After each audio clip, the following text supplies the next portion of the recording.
What's up everyone, welcome back to our lawn. So you've clicked on this video because you aren't sure if you should get into reel mowing. Well, let me tell you right now, if you are on YouTube clicking on a video about reel mowing your grass, you are more than qualified and more than capable of doing it yourself.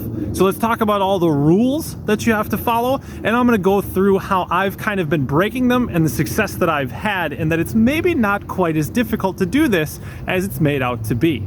Now, I want to make sure I'm explicitly clear up front here. I am not trying to recommend that you shouldn't do any of these things. Everything I'm pointing out you should do. My point is to say that it's not necessary to get started. Each one of these things that you do is going to help a little bit more and get you a little bit higher degree of success, but none of it is required to be able to reel mow your yard. And so let's first provide some context for what my side yard is. So 2019, it was weeds. I called it weed stripes. It was nothing but creeping Charlie. 2020, it ran the low cost, low effort, cheap and easy, whatever we want to call it, lawn care program that I'm now running at my brother-in-law's house. This year, it moved on to the normal fertilizer program that I'm doing on my whole yard. And then in August, I decided to scalp it down to 4/10 of an inch, and it's been managed there ever since. And that's framing the context for this video. So now that we've finished the cut, let's walk through some of the rules of reel mowing. The first of which I think that's talked about is grass type. So you need these particular grass types that have been bred and designed specifically to survive being cut short. This is Scott's Sun and Shade, Kentucky 31, some existing fescue. I don't know. And it's doing just fine, cut at 4/10 of an inch. The next one, and probably the biggest one, is your yard needs to be immaculately smooth, level, in order to reel mow. No, it doesn't. It just flat out doesn't. I have done one video where I filled in some really low spots, like low swale type things. I did that video earlier in the year over here, just to be able to mow at like 2.5 inches or less of the 48-inch mowing deck. Other than that, I haven't really smoothed any of this out or anything. And through here, there's a bunch of little grooves and ridges, and there's all sorts of rolling stuff through here, and it's looking just fine. If we get really close, you can see we go low spot, high spot, low spot, high spot. And yes, that's not ideal if you're walking on top of it and looking straight down at it, but I challenge you to find that spot from here, which is from my driveway. And now I will be top dressing over here, and I will be seeding with, I think, Kentucky bluegrass and ryegrass next year. But that's just, I'm here to say that you don't have to have those things to have success. The next rule is watering. Now here's a rule, myth, recommendation that I am not going to debunk at all. Realistically, watering is going to become much more critical the shorter you cut your grass, because the less defense, the less protection it has against heat. And a lot of the issues I've fought up here, and the reason why it hasn't made it to the point that it could have made it, back in through there's sections that are quite a bit thinner and aren't doing very well. That was exclusively because I was not watering well enough. So an increased focus on the importance of watering definitely comes with mowing the grass shorter. So that one that I'm not going to try to tell you can get away with not doing. You're going to have to build in some sort of more regimented watering program if you want to cut your grass shorter. And speaking of mowing your grass shorter, you should be at 5/8 of an inch, 3/4 of an inch, 1 inch if you're gonna reel mow. You don't wanna take it super short because it's gonna cause problems. 4/10 of an inch. I wanted to have my Jacobson set at USGA fairway spec, which is 4/10 of an inch or below. So I'm set at 4/10 of an inch, and it's doing just fine. And that's further to highlight the fact that your yard doesn't have to be perfectly smooth to go to a fairly low mow height if you wish to.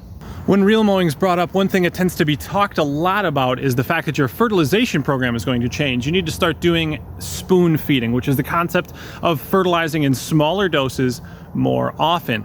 And I'm here to tell you right now, my putting green at 1/8 of an inch has been using regular granular fertilizer, large prill. I'm not using anything special back there. Recently, I have changed a little bit on the putting green, but here, this has just gotten a normal granular fertilizer program that I've been running on Kentucky bluegrass back over there, cut at 3 inches plus.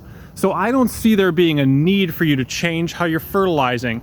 And I think you'll be fine if you just stay on a good program and you don't have to worry about it. Some other products that start to complicate things is you need to use PGR and you need to use plant growth regulator, these types of things. I did it once here just because I had it mixed up and I had some extra to spray, but otherwise I haven't used any PGR or anything like that on this. I don't believe it's something that's necessary for you to mow short. Another one that's going to come up a lot is the process of bringing the height down. You want to do it in slow increments, bringing it down a little bit at a time to finally slowly land at your mowing height. For me, I decided in August, it's now the end of October, I decided in August that I was going to go from 3.5 inches straight to 0.4 and just let it recover, and it has done just that. No additional seed was added. It all just learned to live at this lower mowing height, and it just took about 2 months to get here. Now let's talk about mowing. There's a general idea that mowing, when you go to reel mowing, is going to absorb your whole life. And here I kind of land in the middle. Now you are absolutely going to have to change your mowing habits. The shorter you mow, the more often that the ideal window for cutting your grass comes around. You talk about the 1/3 rule and its importance. You never want to cut off more than 1/3 of the grass blade. Well, 1/3 of the grass blade is a lot less in times when you're cutting at 4/10 of an inch versus 3.5 inches.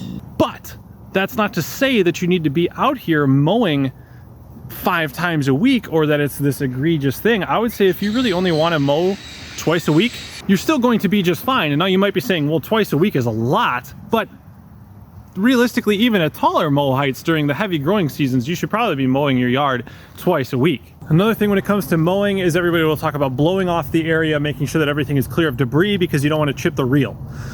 Well, let me tell you right now, especially if you have a greens mower, those reels are $300 worth of extremely strong, either steel or iron, whatever they are.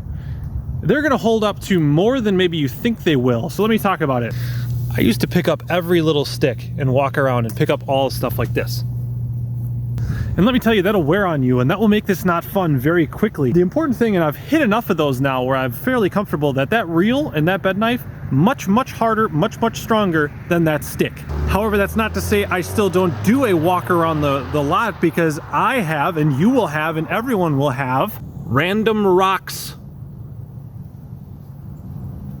Maybe you had your roof done and there's some screws. Maybe some piece of metal got in somewhere. Maybe a piece of glass, like tempered glass or something. That might not do it, but you get the idea.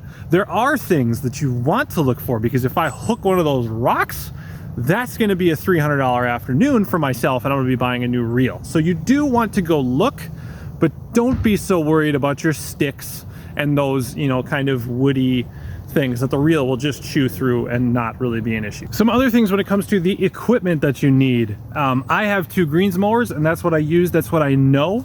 But if you want to get into the residential kind of space, the powered McLeans, the Swordmans, Allets, California trimmer, etc., they all generally function the same. And so there are these checkpoints that you need to have. You need to constantly be checking the mow height. You need to constantly be checking the reel to bed knife. You should do that every time before you cut. You should check that reel to bed knife. I don't think I've checked reel to bed knife on either one of my greens mowers since like May. And they're fine. They're not too tight. That's definitely going to be one thing you would want to make sure is that the reel to bed knife isn't too tight, but I have no issues. On my Jacobsen, I can't even change the reel to bed knife right now because the reel wear is so bad that I can't even adjust it.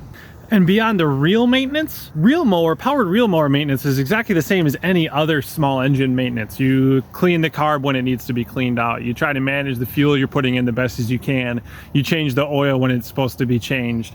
You grease the fittings that are supposed to be greased. You do those things. That's the same with any small engine, whether or not you have a regular rotary mower or a powered greens mower. Basically, the motors are exactly the same. And so again, I hope that's helpful. Again, to be very clear, I'm not telling you not to do these things. I'm not telling you that these recommendations shouldn't be taken, shouldn't be heeded, that you shouldn't do everything you can to increase your chances of success managing your yard. What I'm here to tell you, much like I'm here to tell you for all aspects of lawn care, is this isn't as hard, isn't as complex, isn't as difficult, isn't as time consuming as everybody tends to make it sound like it is. Reel mowing isn't that much more difficult or that much different in terms of how you need to go about managing it. Mowing twice a week is still great. You could probably get away with every like 4 or 5 days if you wanted to stretch it out there. Granted, a tall cut yard you could maybe do 7 to 10 days and still be okay.